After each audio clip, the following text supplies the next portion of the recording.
Skyhawks Sports Network here with head football coach Darrius G. Smith previewing the Skyhawks Week 8 matchup against Chadron State College. Coach, just your initial thoughts on what you've seen on the Eagles. Again, another very good quality Rocky Mountain Athletic Conference football team. Very disciplined. A team that has, been able to be in some tough ball games with teams and manufacture some victories, and even their few losses that they have. A team that can present some problems for you offensively and defensively. So again, it's going to be another tough matchup for us. But again, it's another challenge we have to try to step up and meet. Coming off of the game against Colorado Mesa, we talked after that game the improved pass rush. I think we finished with 6 sacks. Clayton Roots had a big game. How important is that again of having a good pass rush this weekend, of making the opposing quarterback uncomfortable and getting some negative plays, get them behind the chains a little bit. That's the name of the game from the standpoint. Again, I talk to you week in, week out about the game being played in the trenches, and then when you can add somebody coming off the edge or some type of pressure coming off the edge to make quarterbacks not settle into the pocket and just be able to pick you apart. That was huge, and we've been battling throughout the season trying to find the right makeup of trench players, to edge rushers, to possibly blitzers, to give us a little bit of advantage in the pass rush game. And that chemistry finally showed itself in the game against Colorado Mesa. It was actually more of a second half adjustment.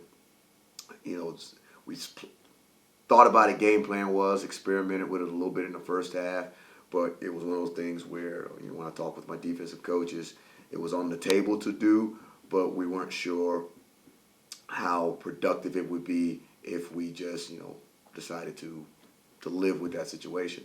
So when you go into every game, you see what you're doing, what your matchups are, how well you're playing in certain standpoints, and it was like, okay, the score was a little bit out of hand at the halftime. We wanted to try to invoke some type of ability to strike back, come back, put us in a good position offensively, defensively, and we solved some of those matchup issues early in the first half.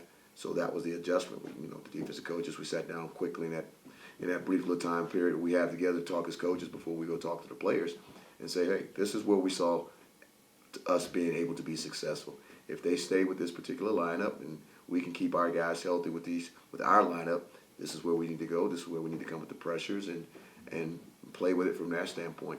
And it energized us. It showed us a different aspect of our defense that we had not seen over the last couple of weeks, over the last part of the season.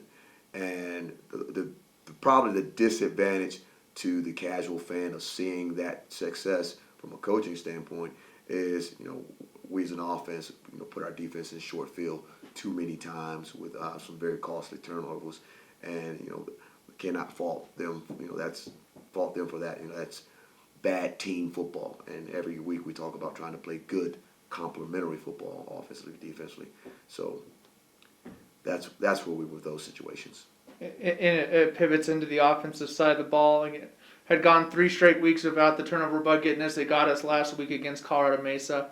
Just kind of what was the message, or how do you correct something like that when the turnover bug gets you? Because all players are told ball security. Ball security is job security. Ball security is job security. So we got we have to reemphasize that point. It's funny that we use the term turnover bug because it really hit us like a bug. But it's the reason I say it's funny because we had that week of practice, we had a little bit of a flu bug that came through the team. It knocked me down for Monday's practice. That whole week, we're missing 1 or 2 guys with a little bit of a flu bug, chills, fevers, things like that. And the reason I say that, we have to treat that bug the same way we treat the illness of the bug. You got to do the proper things to take care of yourself.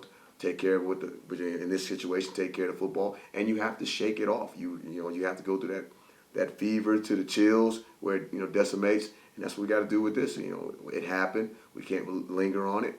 Talk about ball security being job security, and proceed and not have it lingering in your head. Because if you keep it lingering in your head, if it's whether a ball carrier situation from a fumble or not pressing because you're scared to throw the ball in a particular situation because you might throw a turnover, it almost creates a self-fulfilling prophecy. So what we got to do is, hey, unfortunately, the turnover bug hit us this week.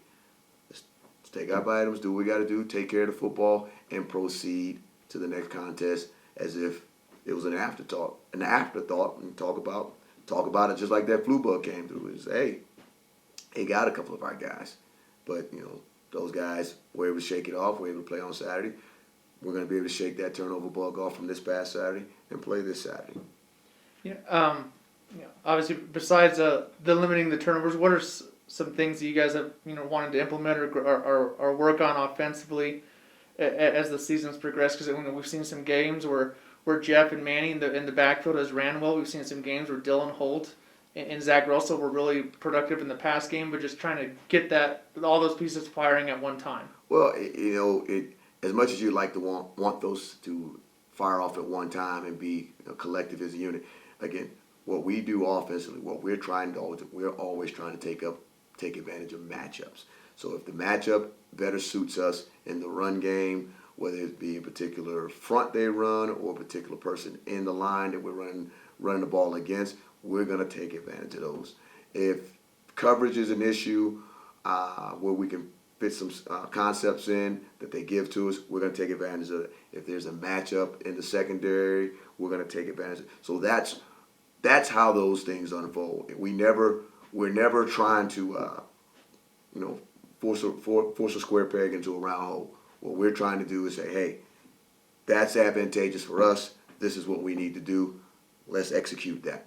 And again, that's where the chess match comes in. Sometimes teams understand that that's where you're going to try to take advantage of.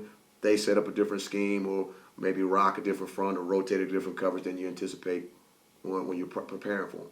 Some teams are very confident in what they do, and even though you may see an advantage for yourselves, like we've seen this a couple times in offensively in situations, they're comfortable enough with what they're doing to say we're not going to let that bother us, and they're going to play bend but don't break defense.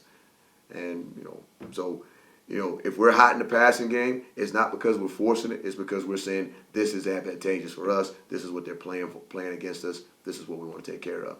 If we're hot in the run game, it's the same thing. The front or particular person in the front allows us to dictate the run game on that opponent. That's what we're going to do. Hopefully the boys are feeling better and the flu bug has worked itself out. But coming in, you said it was a good day of practice, good week of practice. What were some things that you guys really wanted to hit on as a staff and as a team, before heading off to Chadron this weekend? Again, the consistency of our play.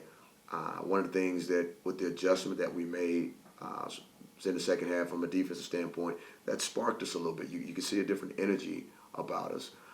So we're trying to make sure that energy stays with us, because one of the things that I've talked to you on these interviews before is just that transition or carryover from series to series, from half to half, from week to week. So we got to make sure that energy is strong and full from this last Saturday to this coming Saturday. And then on the same thing from the offensive standpoint, we just got to find that rhythm, because when we have that rhythm, we're very good. Teams understand that they understand our weakness, our strengths, and they want to adjust the coverage to it. They want to take care of either stop the run game, like you said, or double cover whichever receiver is hot. So we gotta understand when that rhythm hits us on offense, we stay with it. We dance with that rhythm. We go with that rhythm and enjoy the whole way. So I say again, finding that rhythm early offensively and keeping that energy that we had defensively from the last game is what we're trying to do from last week to this coming week up to Chadron. All right. Thanks, Coach. All right.